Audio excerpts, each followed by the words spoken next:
আপনাদের সবাইকে ওয়েলকাম করছি উইদার কিং সিজন 2-এ, যেখানে একটি লাভা লেক পার করার পর আমরা চলে আসি একটা রুইন এনশিয়েন্ট সিটিতে, যেটার মিডিলে ছিল একটি পোর্টাল এবং ওই পোর্টাল থেকেই বের হয় আমাদের হিরোস, যাদের নাম হলো এরিক, স্টিভ। এবং তোমরা সবাই তো এরিককে চিনোই, যেটা হচ্ছে আমাদের উইদার কিং। তারা দুজন অনেক বেশি খুশি ছিল, কেননা তারা তাদের সবথেকে বড় ভিলেন গামাকে হারিয়ে ফেলেছিল।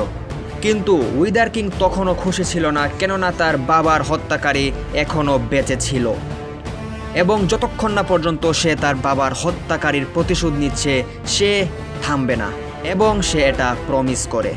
হাঁটতে হাঁটতে তারা ওই জায়গায় পৌঁছে যায় যেখানে তারা তাদের ফ্রেন্ড অ্যালেক্সকে লাস্ট টাইম দেখেছিল, এবং তারা ওই জায়গায় যাওয়ার পর তাদের খুশি টেনশনে পরিণত হয়, কেননা তারা ওই জায়গায় যাওয়ার পর অ্যালেক্সকে আর দেখতে পায় না। তাদের কাছে এটা মনে হয় যে অ্যালেক্স হতে পারে আশেপাশে কোনো জায়গায় লুকিয়ে বসে আছে, কিন্তু তারা যখন অ্যালেক্সকে খুঁজতে বের হয় এবং অনেকক্ষণ খোঁজার পরও তারা অ্যালেক্সকে আর খুঁজে পায় না, তখনই উইদার কিং তার একটি ম্যাজিক্যাল পাওয়ার ইউজ করে এবং ওই পাওয়ারের সাহায্যে পুরো নেদারকে স্ক্যান করে ফেলে। কিন্তু স্ক্যান করার পরেও তারা অ্যালেক্সের কোনো খোঁজ পায় না। তাদের কাছে এটা প্রশ্ন আসে যে অ্যালেক্স কোথায় গেল। তখনই উইদার কিংয়ের নজর একটি জিনিসের উপর যায় এবং তারা যখন ওইটা সামনে এসে ওইটাকে হাতে নেয়, তখন তারা দেখতে পায় যে এটা হচ্ছে ফ্যান্টম ফেদার।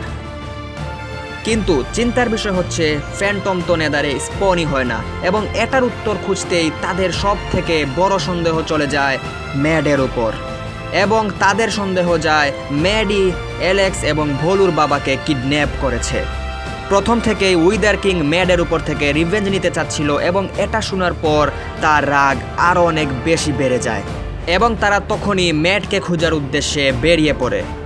তাদের এটা জানা ছিল না যে তারা আসলে ম্যাডকে কোথায় খুঁজে পাবে, কিন্তু উইদার কিংয়ের এই আশা ছিল যে অনেক বছর আগে যখন ম্যাড উইদার কিংকে কিডন্যাপ করে নিয়ে গিয়েছিল, ওই জায়গায় গেলে তারা কিছু হিন্টস পেতে পারে। সেই উদ্দেশ্যে তারা অনেক ট্রাভেল করার পর ওই জায়গায় চলেই আসে।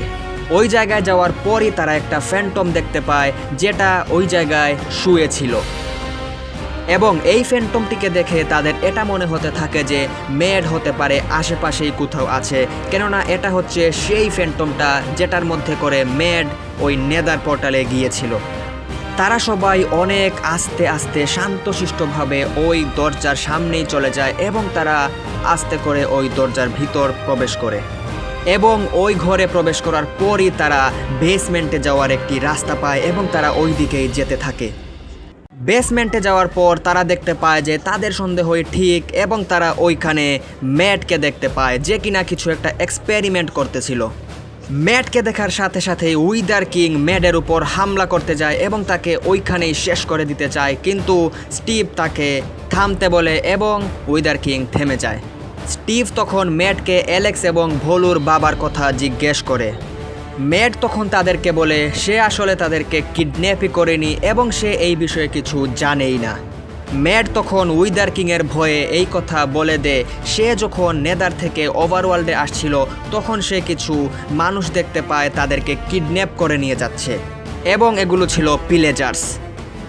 ম্যাডের মুখ থেকে এই কথাগুলো শোনার পর ম্যাডের আর কোনো কাজ ছিল না, তাই তখন উইদার কিং ম্যাডকে মারতেই যাচ্ছিল। তখনই ম্যাড বলে, ওই দেখো পিছনে কি। তখনই ম্যাড আরও একটা চালাকি করে বসে।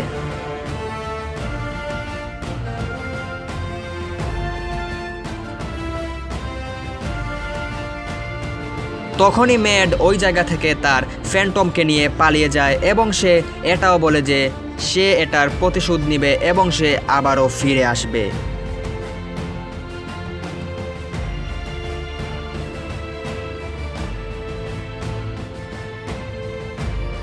তাদেরকে এই রকম ধোঁকা দেওয়ার পর ম্যাড ওই জায়গা থেকে পালিয়ে যায়, এবং তারা এটা বুঝে যায় যে তাদের ফ্রেন্ড অনেক বড় বিপদের মধ্যে আছে, এবং এখন তাদের কাছে ম্যাডের থেকেও বড় কিছু ছিল তাদের ফ্রেন্ডসদেরকে খুঁজে বের করা, এবং তারা সেই উদ্দেশ্যেই ম্যাডের বলা ডিরেকশনের দিকে এগিয়ে যেতে থাকে।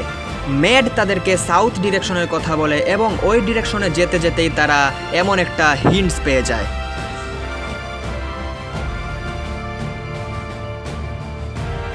যেখানে গিয়ে তারা জানতে পারে যে ওই ভিলেজে একটা কেইভ আছে এবং ওই কেইভের মধ্যেই কিছু ডেঞ্জারাস লোক থাকে এবং তারা তখন ওই ভিলেজের কেইভটাতেই চলে যায়। ওই কেইভে যাওয়ার পর যখন তারা হাঁটতে শুরু করে তখন তারা বুঝতে পারে এটা আসলে কেইভ না, এটা হচ্ছে একটা টানেল। তারা এমন একটি জায়গায় চলে আসে যেটা বাহিরের ওয়ার্ল্ড থেকে অনেক বেশি আলাদা। ওই জায়গায় হাঁটতে হাঁটতে তারা একটি জিনিস দেখতে পায় যেটা চকচক করছিল এবং তারা ওইটার সামনে যাওয়ার পর লিলির মতো দেখতে একটি এলেকে দেখতে পায়। তারা ওই এলের সাথে কথা বলতে চাচ্ছিল কিন্তু এলে কিছুই বলতেছিল না। এলের সাথে কথা বলার জন্য এলেকে এমন কিছু দিতে হবে যেটার মাধ্যমে প্রুভ হয় যে তারা আসলে সাহসী। এবং যখন তারা এলের হাতে তাদের ওয়েপন দেয় তখন কিছুই হচ্ছিল না এবং তারা বুঝে উঠতে পারছিল না যে এই এলেকে কিভাবে খুশি করা যাবে।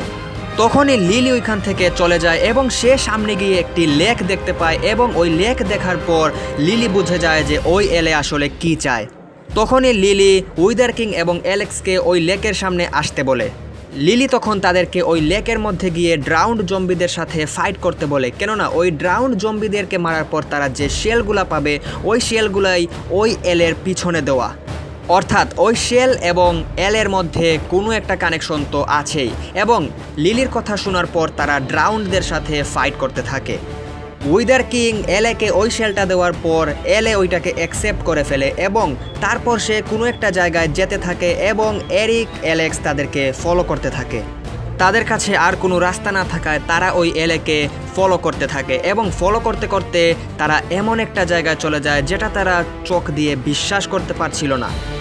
তারা তখন দেখতে পায় যে ওই এলে লেকের মধ্যে রাস্তা বানিয়ে দিচ্ছে।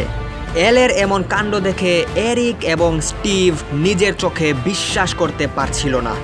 কিছুটা দূর যাওয়ার পর এলে একটি ওয়ালের সাথে টাচ করে এবং ওইখান থেকে একটি সিক্রেট ডোর ওপেন হয়ে যায়। এমন মনে হচ্ছিল যে এই দরজার চাবিটাই ছিল ওই এলে। দরজা খুলতেই তারা পৌঁছে যায় একটি আন্ডারগ্রাউন্ড সিক্রেট কেইভে এবং কেইভটা এত বেশি সুন্দর ছিল যেটা দেখার পর তারা সারপ্রাইজড হয়ে যায়। এবং সারপ্রাইজড হওয়ার পাশাপাশি তারা অবাক হয়ে যায় যখন তারা ওই কেইভের মধ্যে একটি স্ট্রাকচার দেখতে পায়। এবং এই স্ট্রাকচার দেখার পর তাদের মনে হতে থাকে যে তাদের ফ্রেন্ডসদেরকে তারা এই স্ট্রাকচারের মধ্যেই পাবে। তারা দুজন ওই স্ট্রাকচারের মধ্যেই প্রবেশ করে এবং স্ট্রাকচারে যাওয়ার পর তারা একটি বড় সুইমিং পুল টাইপের কিছু একটা দেখতে পায়।